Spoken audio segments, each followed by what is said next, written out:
Yeah, you didn't really answer the first thing here. Why you say research on advancing equity is critical for physics.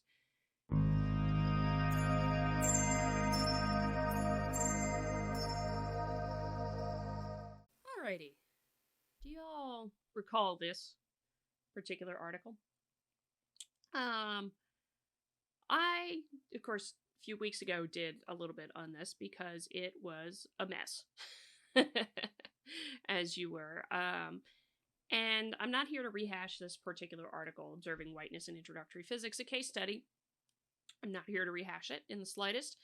I'm here to actually respond to some of the responses to it because it has attracted its fair share of criticism and folks responding to it, not the least of which has been physicists who have been annoyed. And we may have a guest coming to join the video. Here we go. We do have guests that come join the videos now. So the fun part about this is that I hope the cat doesn't stand on the keyboard, but we will find out. There we go. This is going to be the entertaining part of recording videos from now on. Is going to be having a cat in the shot every so often who's going to be interested. You want the bubbles. I know. Not right now. But, sorry about that. But there's been a lot of fierce responses to this from physicists in particular who have been like, what the dickens? None the least of which is, for example, Lawrence Krauss, who's quite an excellent physicist. Alex Small, another professional scientist. Yizhen Chu is also a Yizhen Chu, and I apologize if I mispronounced your name. Is also pointed out, but he pointed out to me something interesting, which we will respond to in a moment, in that the American Physical Society is actually very supportive of the article that was put forward. Not surprising in the least. Yizhen actually refers to them as an American group, which I will not go that far. That is his words, not mine. But I do want to respond to the editorial note regarding that particular article on observing whiteness in introductory physics, which is a heck of a odd, strange beast. But just to recap some of the things here, this comes from Lawrence Krauss's Substack, Critical Mass. A colleague recently sent me a link to publish to this paper published in the Physics Review. When I read the abstract, I was pretty sure it must be a spoof paper published by Peter Boghossian or one of his colleagues to make fun of the current incursion of viruses based in humanities and social sciences into physics. Sadly, it is not, though. That this got published in peer-reviewed physics journal is what makes it so surprising. It means there's something fundamentally wrong with the system, and it isn't systemic racism. Well put, Mr. Krauss. Or Professor Krauss, I should say. It is sheer stupidity combined with lethargy. The natural tendency of academics, and scientists in particular, is to ignore this kind of nonsense and focus on their work. But once the bar gets this low and the floodwaters are rising, you can be certain a lot of nasty effluents will be flowing out as well. And with the pressing need for better physics education at all levels, that is, better ways to actually teach physics, this garbage filling up journals and taking away precious research resources means that there is less room for the good stuff. The standards of a field are determined by the practitioners in that field. That means it is about time that physicists started doing something about it. Yeah, likewise, I very much agree on that front, that physicists need to start doing something about it, and physicists just need to stand up and say this is bull, which it is. I'll link it in the description, but I did also review this article briefly. I didn't do a full review of it. I definitely could have with the amount of material that was there, but there was enough there to be able to say that it is based upon critical race theory and critical whiteness studies, which start from a conclusion and then work to find answers to their conclusion. Work to find their conclusion. Let's put it that way. Whereas you would start with some kind of evidence or observation and then do some analysis and reach a conclusion after proposing what might be the case. Critical race theory starts from an assumed conclusion and then looks for evidence to prove that conclusion. It is very anti-scientific that way, amongst other ways that is anti-scientific. But Professor Krauss is right. You just need to start standing up and saying no to this nonsense, because it is nonsense. Whiteness in Physics, and one from Newsweek. Alex Small, professor of physics, wrote on this one. Science education is no stranger to America's culture wars, but traditionally the battle involved right-wingers attacking biology textbooks. Fields like physics, which I teach, largely escape this fate, probably thanks to being less directly connected to matters of evolution, sex, or the origin of life. Nonetheless, education in any field is a social activity. Physics instruction cannot forever stay aloof from social controversies. Thus, the reported excesses of K-12 education, including claims that right answers or acronyms are white supremacy, now seep into college-level science education. Yeah, now it finally makes it that way, right? The latest salvo on the science front involves an article titled "Observing Whiteness in Introductory Physics," a case study. Physics professor Amy Robinson and her collaborator Tally Hairston used critical whiteness studies and critical race theory to interpret a case study of 3 students working on a mundane physics problem. The article has, unsurprisingly, drawn harsh criticism online. And he goes on he highlights that what I did also, that this was a nearly $500,000 grant that helped pay for this article, which I will continue to say the original article, Observing Whiteness in Introductory Physics, is ideological bilge, because it is. It's based on critical race theory, which is an activist ideology, not an actual theory involved in here. But he concludes here with the following. If Robertson and Hairston had discentered their own restrictive framework, they would have seen challenging issues of wide concern to science faculty. I frequently struggle over whether to tell students to stick to a narrowly prescribed recipe for solving a problem. There are practical advantages to following designated steps along the sure path to an answer. Hello, cat number 2. And likewise value in stepping back to ask if other approaches might work. In graduate school, I once chafed at a supervisor's insistence that when teaching certain topics to freshmen, I must always use a very particular diagram. If I had known that this professor was not just a taskmaster, but a promoter of white supremacy, I could have reported him. We've not finished, I forgot. Still, for all the value of open-ended examination of a problem from multiple perspectives, arguing for it on dubious racial grounds will not be compelling to most instructors. In fact, stark racial analyses may sound like potentially career-threatening allegations of racism, undermining any chance for trust and dialogue. Even worse, if students take this critique to heart, they might resist developing necessary technical skills. In short, framing pedagogical dilemmas around racism and whiteness will not promote educational progress. Goodness. How did we get here, with even physics now hosting a faction of critical race theorists? Scientists are, simply put, as human as anyone else. How could we not traverse the same path as so many other professional communities? We are, diversity deficits notwithstanding, a varied bunch. We have made weapons for government of every political and ideological stripe. We have lobbied for arms control and contributed to fights against disease. We have liberals and conservatives, atheists and evangelicals. We are like any other profession in the modern era, and thus conscripts in the same culture war that threatens all learned fields. Human as we are, we must reject this folly. We should not shiver or dissemble when people purport to see whiteness in innocuous educational activities. Diversifying science is something that we should strive for, but we'll have to achieve it the old-fashioned way, by helping people learn in spite of the unequal access to educational resources, de-emphasizing methodical work, or self-flagellating when told inoffensive practices are in fact whiteness, helps no one. Precisely correct.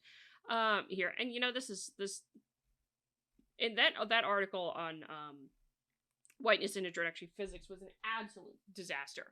An absolute mess. And like I said, ideological bilge, because as I've said many times, critical race theory starts from the conclusion that racism is everywhere, that racism is endemic. It starts from that conclusion and starts from it being everywhere and then looks for it.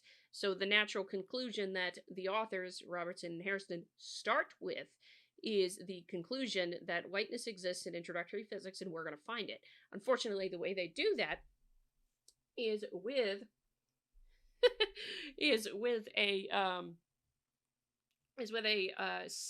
entirely a single case study in introductory physics. But they don't do anything beyond that. They don't have any analysis, really. They don't have much there. And I'm sorry, 1 6-minute exchange does not prove anything. And it is absolutely shameful that the American Physical Society published that ended up in a peer-reviewed journal. Hey, Purball. This might have to go in the blooper reel. Here, this is a beautiful little furball. So, with all the controversy that happened, as I mentioned, the American Physical Society responded to the controversy around the article Observing Whiteness in Introductory Physics, and this was their editorial note that they had in response to the controversy. So, as I said, their editorial comment: research on advancing equity is critical for physics. I've read this once already, and I want you to ask real quick: do they ever prove that first statement, that opening statement in the title of the editorial? Physical Review Physics Education Research, PREPR, covers a full array of experimental and theoretical research relating to the teaching and learning of physics and astronomy. The scope includes a wide range of topics, including educational policy, epistemology, attitudes, and beliefs, as well as diversity and inclusion. PREPR is shaped by researchers to serve the research community. Proving diversity and equity in physics is critical for the future of the field. Science recently published a special issue calling attention to the significant underrepresentation, exclusion, and harm of Black students and professionals in physics in spite of ongoing efforts to work toward equity in physics. If it's in spite of ongoing efforts, maybe your efforts don't work to begin with. Yeah. Did you think of that, in spite of the ongoing efforts in physics, it's not working? Did you think of that? The American Physical Society is engaged in a variety of programs to strengthen our discipline by building a more inclusive community. The APS also realizes that systemic change is essential to achieve this goal. In other words, it's not the fact that the thing failed, it's that the system is still screwed up. 40 years plus of DEI stuff, and none of it works. None of it ever has, and you're just going to keep blaming the other thing. Anyway.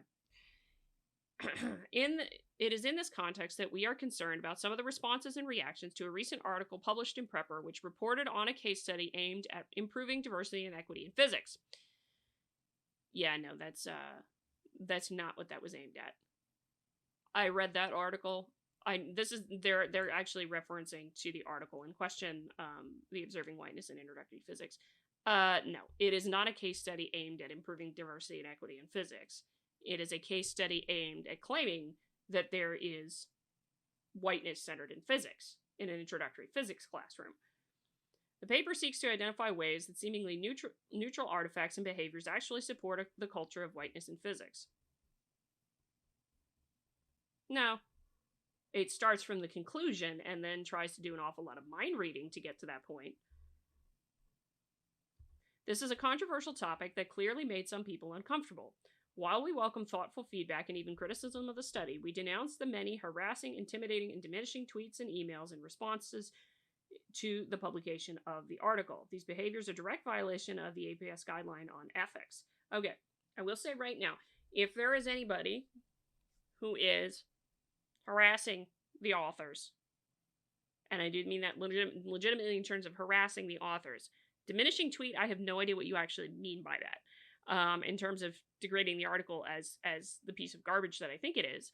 No, that's not a diminishing tweet. That is a statement of opinion at this point, and that's too bad if the authors don't like that. But it's my opinion of the article. But if anybody is harassing or attempting to intimidate the article, stop it. That is utterly wrong. That is absolutely utterly wrong to do. Here. Critique of the article is okay, but don't harass the authors. That is absolutely the wrong bull to do here. Utterly wrong, and I find that disgusting. If anybody's been doing that, I personally haven't seen it. Stern critiques of the article, though, and stern critiques and some very harsh critiques of the article are utterly fair game.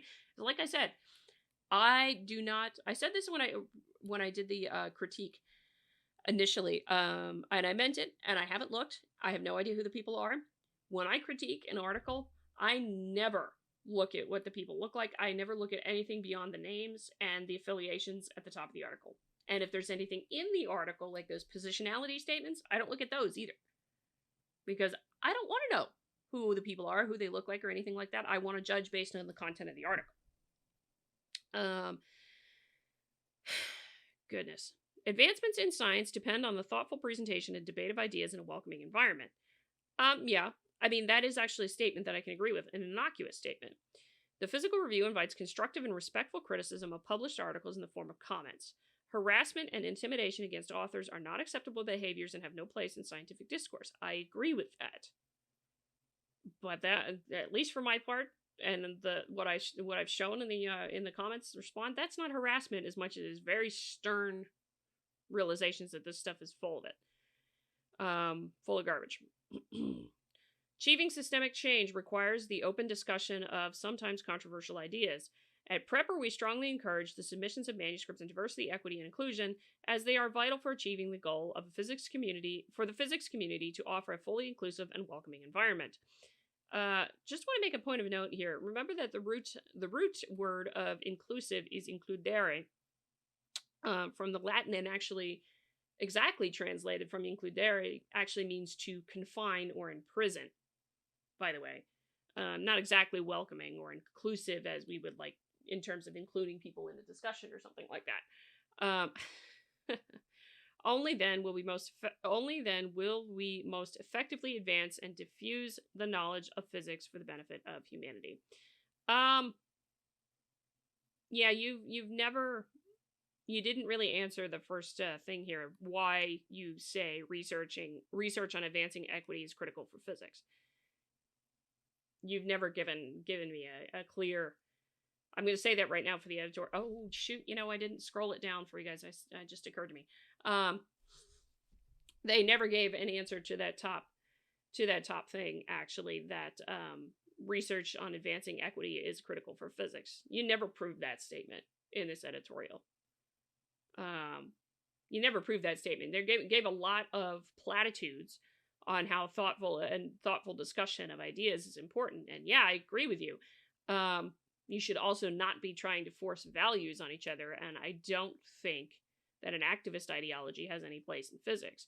But that's just me when it comes to critical race theory, because critical race theory is an activist ideology per the book, Critical Race Theory and Introduction, Richard Delgado and Jean Stefanczyk, 2001.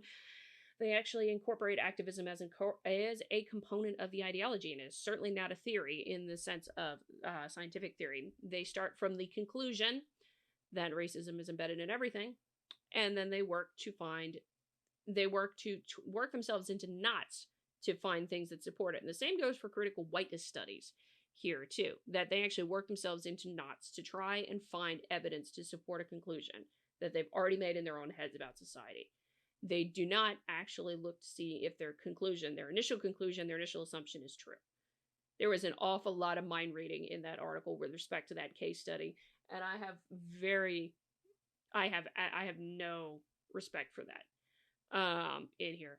There's a lot of different ways I could have interpreted that. There's a lot of different ways other people could have interpreted that. And they said plain up in the article that we interpret this to mean this. That is a very subjective assessment. Anybody else could have interpreted that differently. But that's the response from the American Physical Society, who has doubled down, if you will, to continue pushing an article that, frankly, to me, never should have made it past peer review when I was reading it, because, for one thing, it's a case study and making broad, sweeping conclusions off of a case study that's 6 minutes long. But it's also woefully inadequate in that it is based on an activist ideology and started from a conclusion with an awful lot of mind reading involved. That's it. Let me know what you think of the response. Of course, all of this will be linked here for you in the video, in the description, and I will include a link to the original critique that I had. Also, and as always, let me re-emphasize this one time. While I very strongly disagree with the editors on the article in question itself, don't harass the authors. Don't intimidate. Don't harass anybody. Critique the article. Call it for the bunk that it is, because it is a lot of bunk. But don't harass anybody. And, I may do a little commentary on why I'm doing this in this form like this, because comments Yes, that's the traditional venue that they're talking about, comments back and forth, but that's not necessarily easy to do all the time. But anyway, that's it for now. I hope you like this video. I hope you didn't mind the the guests on the video as I was recording. That's it for now. I hope you all have a good evening. Have a good day. Coming up here. If you like the video, hit the like button on the way out the door. Comment on the video. Share the video. Subscribe to the channel. All the good jazz. And don't forget to come on over and join us in locals. Until next time, I'm Adrian, and I hope you all stay curious.